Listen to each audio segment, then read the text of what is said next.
Ça faisait quelques années que j'avais envie de créer une entreprise, mais il me manquait l'idée. Et l'idée est arrivée avec justement ces énergies renouvelables et plus particulièrement le biogaz. Je me suis rendu compte que c'était un peu risqué.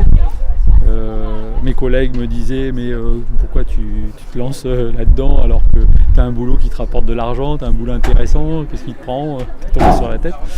Enfin, c'était un petit peu ça que j'entendais autour de moi et malgré tout j'ai quand même souhaité faire le pas, prendre le risque en tout cas.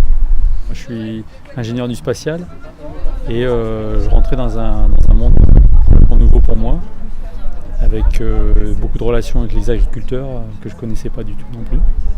Mais mon envie c'était d'essayer d'être utile et en développant de nouvelles formes d'énergie.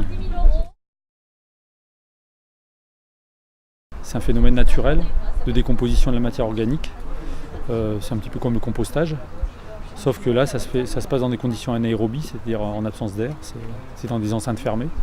Et donc c'est d'autres bactéries qui se développent, qui dégradent la matière organique et qui produisent du biogaz.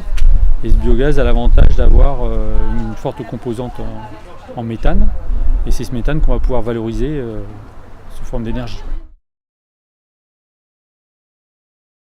On est accompagnateur technique pour la conception et réalisation d'unités de méthanisation. On est maintenant 10 personnes et on travaille sur des projets de toute taille, des petits projets, des gros projets, et un petit peu partout en France.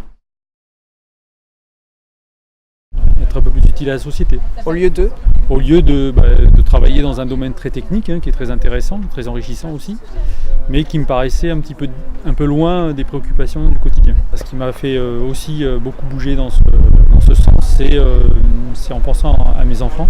Quand ils me diront mais qu'est-ce que tu as fait, regarde où on en est, qu'est-ce que tu as fait toi? Tu as râlé, mais qu'est-ce que tu as fait?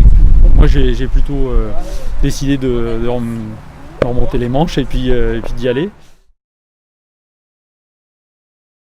Je suis plus en accord avec moi-même, de voir que l'initiative de départ où là je suis parti tout seul, un petit peu à l'aventure, sans trop savoir si j'allais faire quelque chose dans ce domaine. Je me dis que c'est quand même une réussite.